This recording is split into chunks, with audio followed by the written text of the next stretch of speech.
Hi everyone, welcome back to Study with Soumya.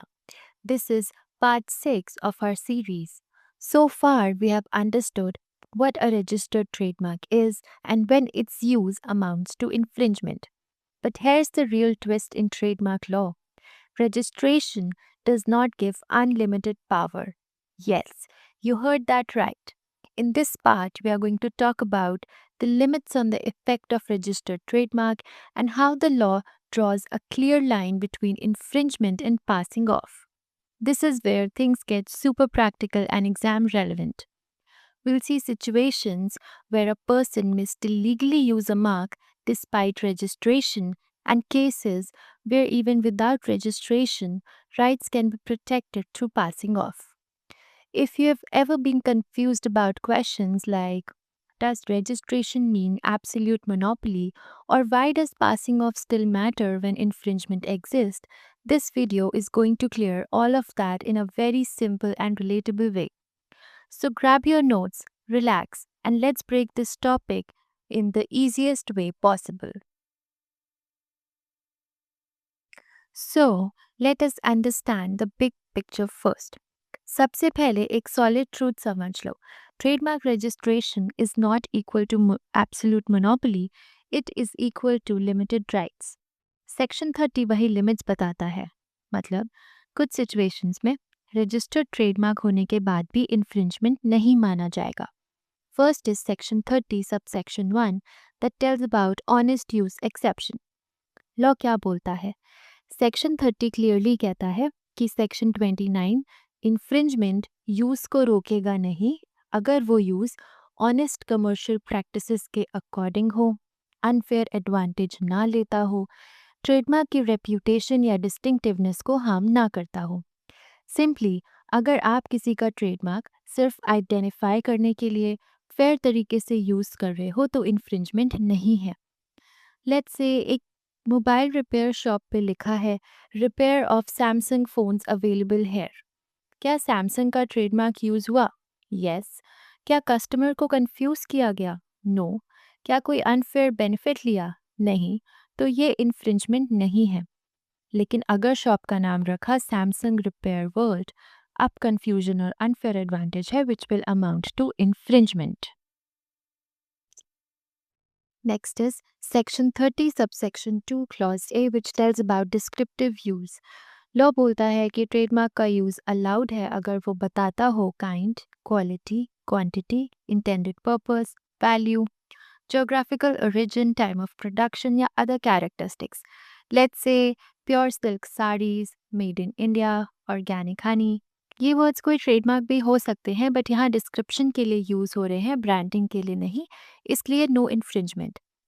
Next is clause B. वो बताता है conditions and limitations के बारे में. कभी कभी ट्रेडमार्क रजिस्ट्रेशन के साथ कंडीशंस होती हैं, like trademark registered only for India for some specific goods in some specific category. अगर कोई यूज उन कंडीशंस के अंदर है तो इन्फ्रिंजमेंट नहीं है, विच मीन्स रजिस्ट्रेशन जितनी एक्सटेंड तक है राइट भी आपके पास उतना ही है, उससे ज़्यादा नहीं. Clause C tells about genuine goods and services का यूज़. फर्स्ट इज गुड्स के केस में अगर प्रोप्राइटर या ऑथराइजर या ऑथराइज्ड यूजर ने खुद ट्रेडमार्क लगाया है और बाद में किसी ने वही गुड्स रीसेल करी, ट्रेडमार्क रिमूव नहीं किया, ओनर ने कंसेंट दिया एक्सप्रेस या इम्प्लाइड, तो नो इन्फ्रिंजमेंट.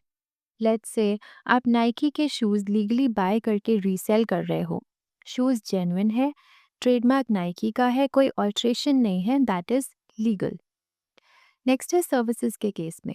अगर ट्रेडमार्क का यूज़ सिर्फ ये दिखाने के लिए हो कि सर्विसेज किसने परफॉर्म की, let's say serviced bye Apple authorised service centre, so this is factually correct, honest use, so this is also not a case of infringement. Next is clause D. ये एग्जाम फेवरेट क्लॉज है. अगर किसी product के spare parts या accessories बनाए जा रहे हैं तो ट्रेडमार्क का यूज़ अलाउड है सिर्फ आइडेंटिफिकेशन के लिए. Let's say there is something like compatible with HP printers. HP का ट्रेडमार्क यूज़ हुआ बट सिर्फ कंपैटिबिलिटी दिखाने के लिए, ये नहीं बोला कि HP ने बनाया है, so this is not a case of infringement. लेकिन अगर लिखा होता ऑफिशियल HP कार्ट्रिज, ये कंफ्यूजन क्रिएट करता और एक फॉल्स कनेक्शन इम्प्लाई करता which amounts to infringement. Next is clause E which tells about identical registered trademarks. कभी कभी दो या ज़्यादा आइडेंटिकल ट्रेडमार्क्स रजिस्टर्ड हो जाते हैं। In that case her registered proprietor अपना ट्रेडमार्क यूज़ कर सकता है और एक दूसरे को इन्फ्रिंजमेंट का केस नहीं कर सकता।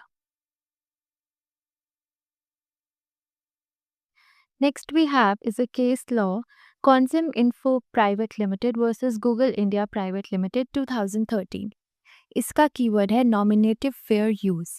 Let us understand the context first. Section 30 subsection 2 clause D में word use होता है reasonably necessary.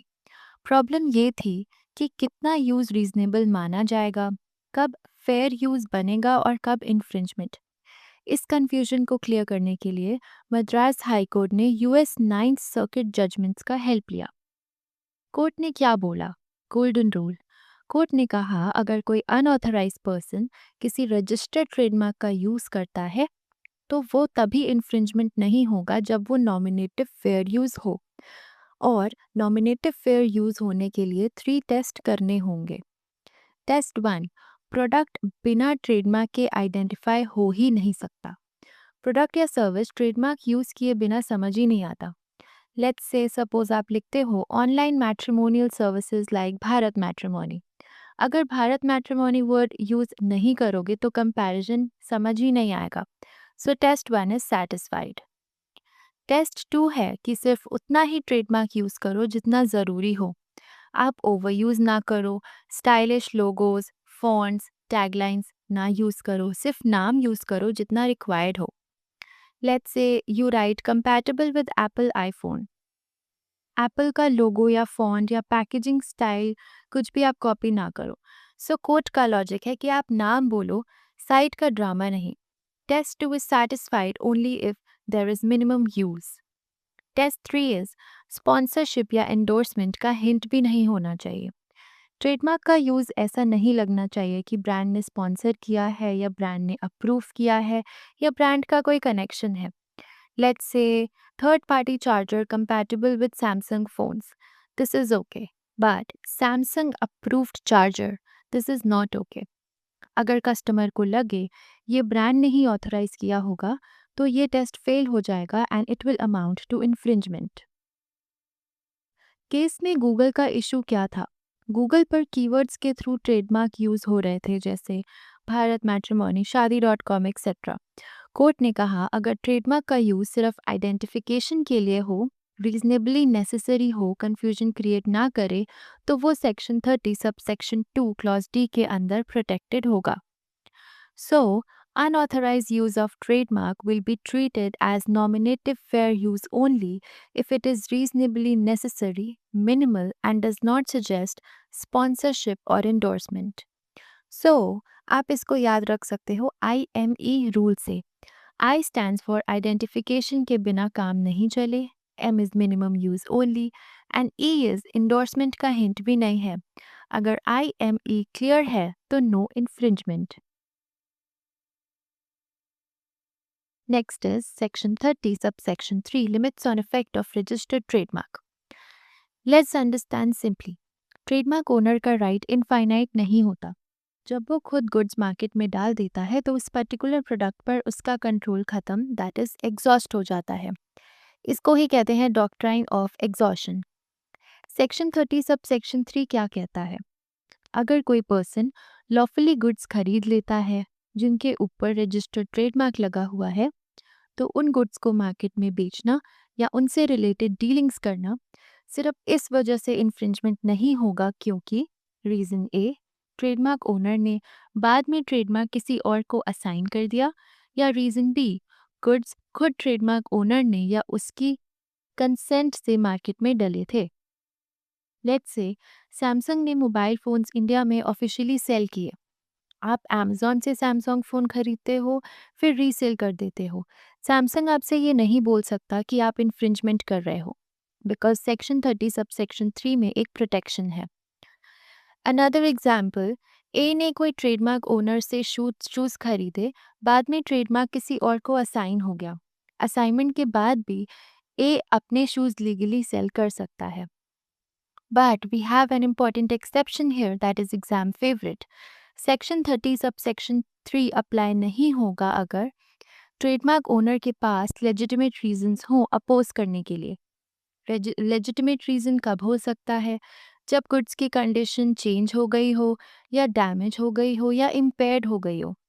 For example, let's say आपने सैमसंग का फ़ोन खरीदा, उसका सॉफ्टवेयर टैम्पर कर दिया, पार्ट्स रिप्लेस कर दिए, वारंटी सील ब्रेक हो गई, फिर रीसेल कर रहे हो as original Samsung phone.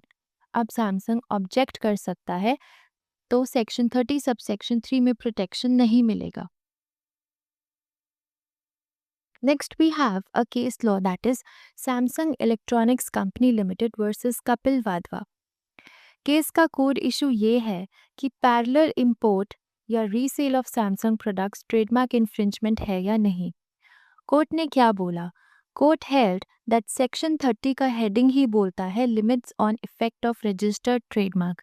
Section 30 sub section 3 exception है सेक्शन 29 के इन्फ्रिंजमेंट के against.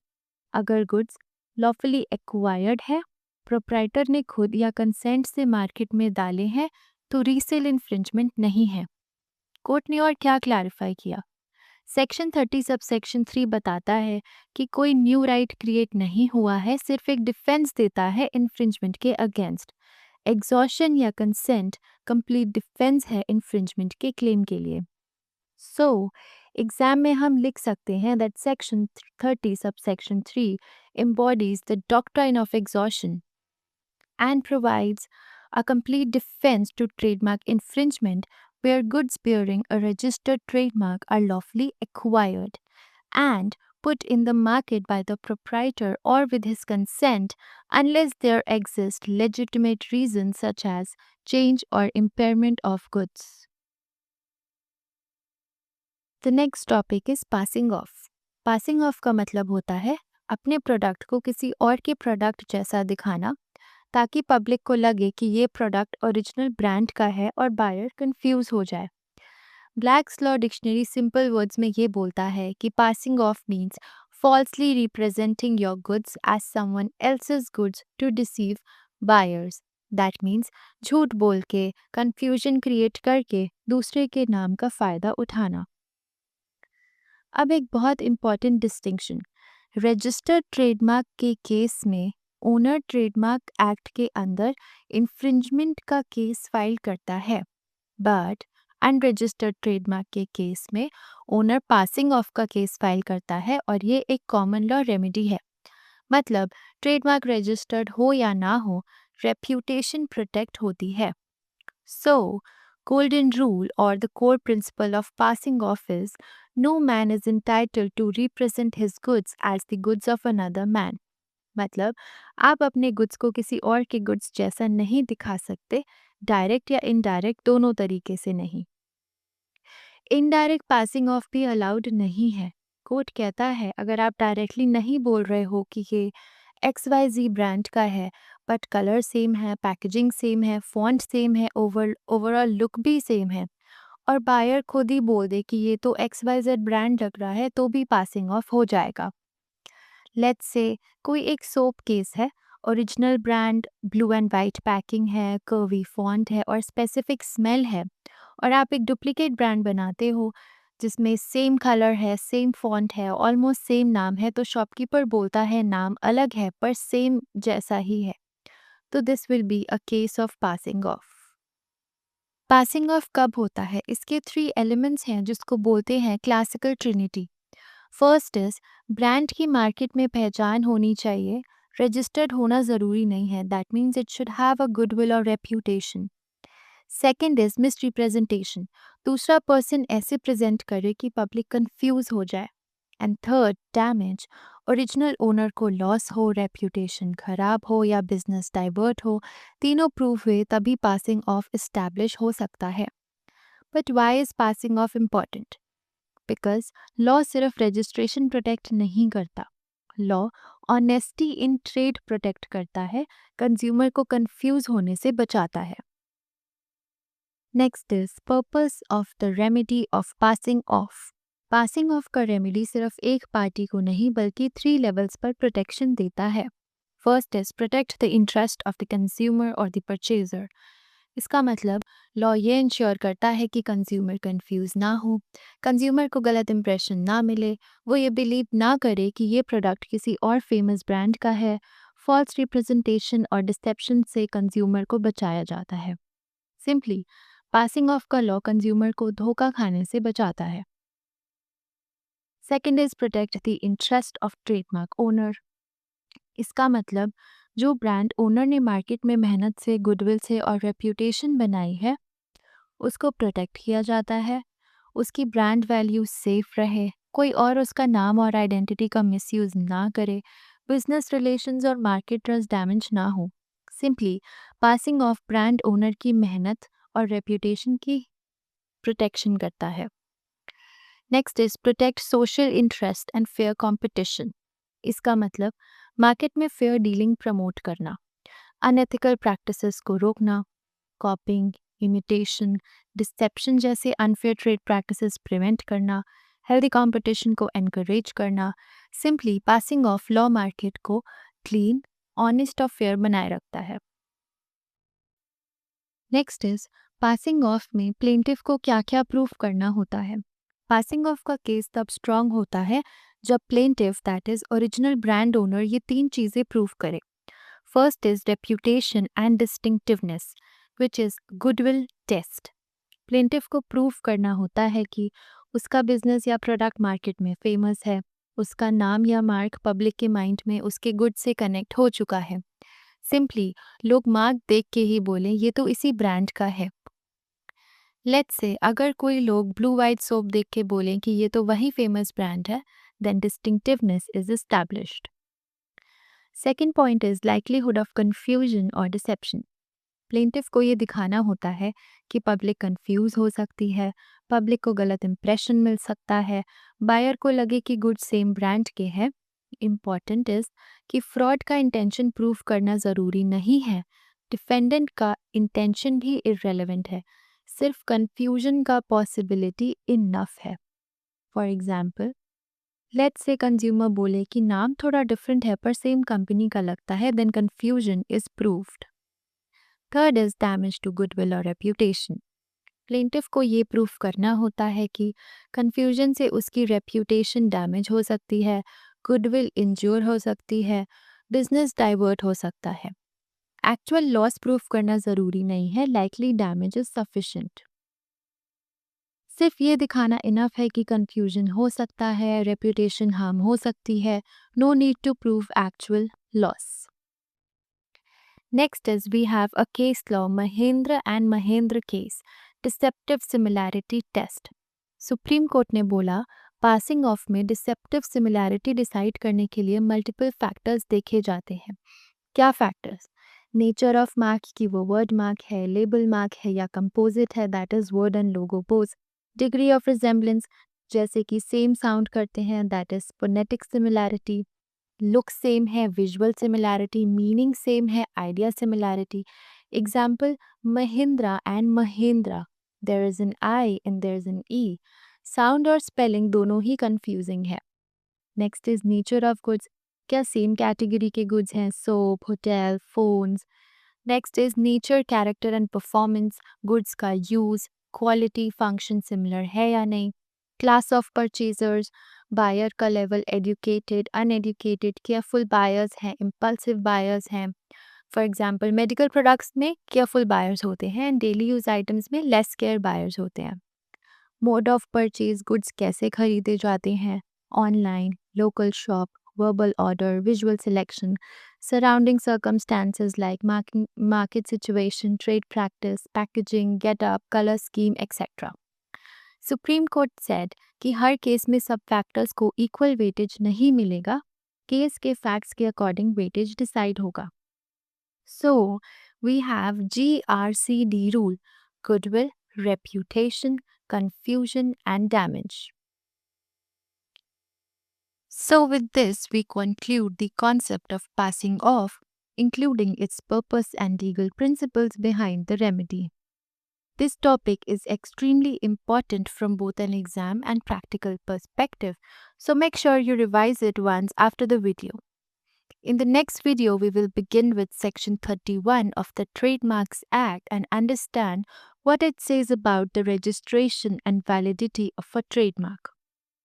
If you found this video helpful, do like the video, share it with your friends who are preparing for CS or law exams, and subscribe for structured and concept-based lectures. Don't forget to turn on the notification bell so you never miss an update. I'll see you in the next video.